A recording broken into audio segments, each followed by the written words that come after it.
gas production in the United States by canceling pipelines or forcing adherence to rhetoric-filled climate change measures, we subjugate ourselves to dependence on other countries who do not follow the same stringent environmental regulations that we do here in America. We must continue to protect and promote the resources and the infrastructure that makes us the greatest nation in the world, and that includes the Port of Houston, right here, and the Houston Ship Channel.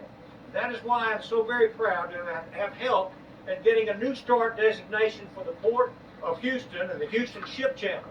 This designation will officially kickstart the highly anticipated dredging and widening of this channel, which will revolutionize Texas by modernizing and improving our infrastructure. This is a critical step forward in advancing America's energy independence and strengthening our national interest and security. I'm very grateful for this opportunity to participate in today's events, and I will continue to be a vocal leader in providing clean, efficient, low-cost, domestically created energy to all Americans. Thank you, and I'd like to introduce Mike Thibodeau, Senior Vice President. Are you here next, Mike?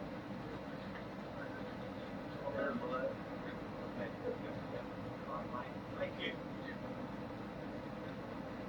How you doing? My name is Mike Thibodeau. I'm the Senior Vice President for Price Gregory International. We're a Houston-based contractor specializing in the construction of energy transportation in this great country. We work all over the country. President Biden's one of his first deals in his office is he took a pin and just pretty much killed the Keystone Pipeline. Price Gregory has under contract 2 segments to build that pipeline. And due to that stroke of the pen, it canceled thousands of jobs. Not just Price Gregory jobs, but jobs for TC Energy, our subcontractors. And these are high-paying, union, skilled jobs. This is a great industry.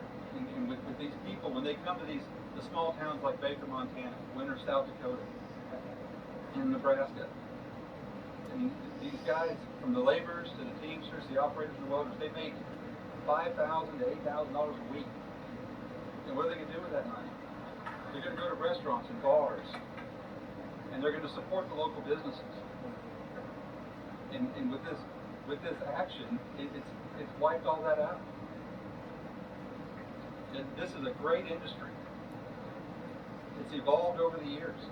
It's a clean industry, and the industry's getting cleaner every day. We revamp our equipment to burn cleaner. We put on metrics on the machines so we know how much they're idling, and we turn the machines off so they don't idle all the time. So we're cutting emissions that way. We do everything possible to lessen the impact of the environment. In this Keystone Pipeline, it was a neutral green product. It's safer and it's cleaner than transporting it by rail or truck. To me, it does not make any sense why this would happen. Thank you very much. Thank you. Please welcome Dustin McCall, President of PBIN USA.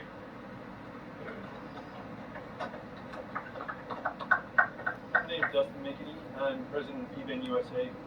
I've been involved in the Keystone Pipeline off and on as it keeps getting canceled and restarted over the years.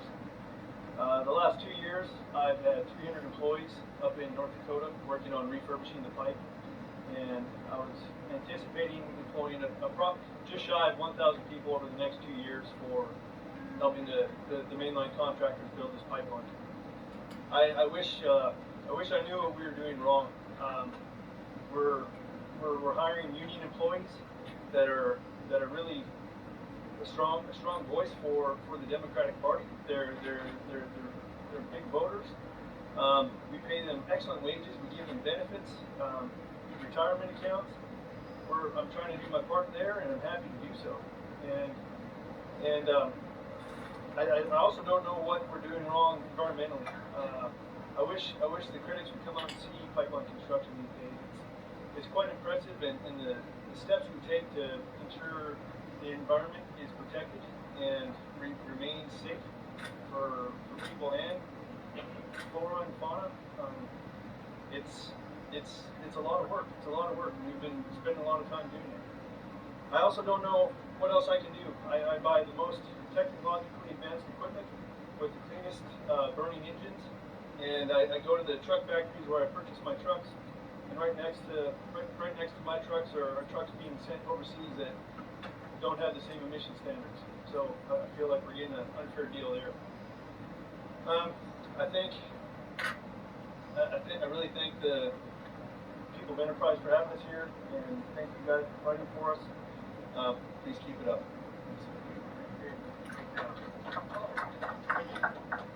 Michael McCall, top Republican on the Foreign Affairs Committee. I want to welcome the leader to the energy capital of the world.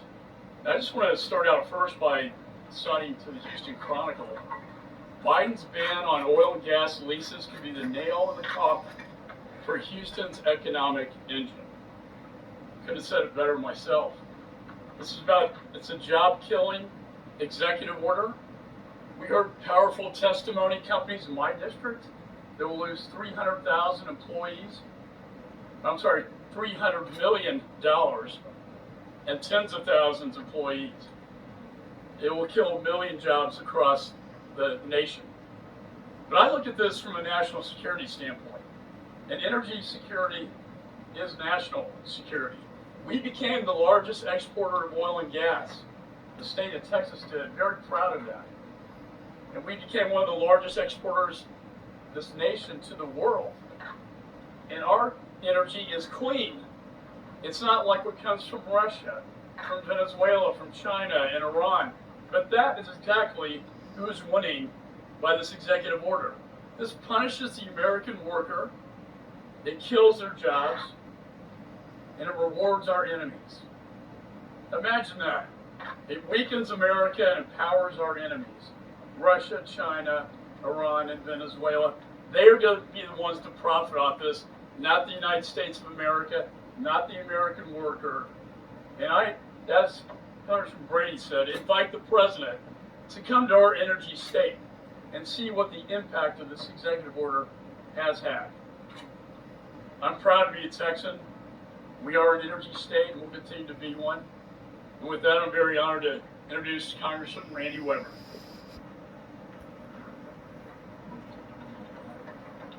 Y'all can clap, I've got time. Well, it's an honor to be here. I want to thank Enterprise. I want to thank the leader for coming in, Kevin Brady, for helping set this up. You know, we want President Biden to understand, and before I really get into my remarks, let me say I've instructed my staff to reach out and find a factory that produces solar panels and get a job application for the president so that maybe he can go to work building solar panels. Mr. President Biden needs to understand that we Republicans understand about renewable energy. We're not against renewable energy. It's just that simple. Long time has passed about the argument against the causation of climate change. We understand that climate is changing and there's things that we can do about it. But the president doesn't need to disadvantage the fossil fuel industry and kill American jobs, hurt American families, driving up fuel prices. That doesn't have to be a part of his energy strategy, hoping that he has one. Listen, all he's doing, you heard my colleague say, is he's advantaging Russia, he's advantaging China, OPEC, the list goes on. That's exactly what this is going to do. Mr. Biden is in the process of reversing energy independence, something that we here in Texas have focused on and fought for years. And indeed, energy dominance for America is the global market leader in the energy sectors. I'll tell you what, Mr. Biden is also ignoring those geopolitical implications. You're seeing over the OPEC countries, over the Middle East, them come out and build alliances and friendships with Israel and other countries because they understand that they can no longer hold us hostage because of energy. The Keystone pipeline comes into my district over by Port Arthur, Texas, and I think it's what, 800,000 barrels of oil a day or something like that. It's a huge amount. It's jobs, jobs, jobs. We've heard testimony from some of these business people today that it's killing thousands of jobs, just that one stroke of a pen on Keystone Pipeline. Our economy should benefit from all energy types, every single energy type, without dividing energy sectors, without hurting American families, and putting us, my good friend Mr. McCall said, our national security at risk. It doesn't have to be that way. President John F. Kennedy said, a rising tide raises all ships.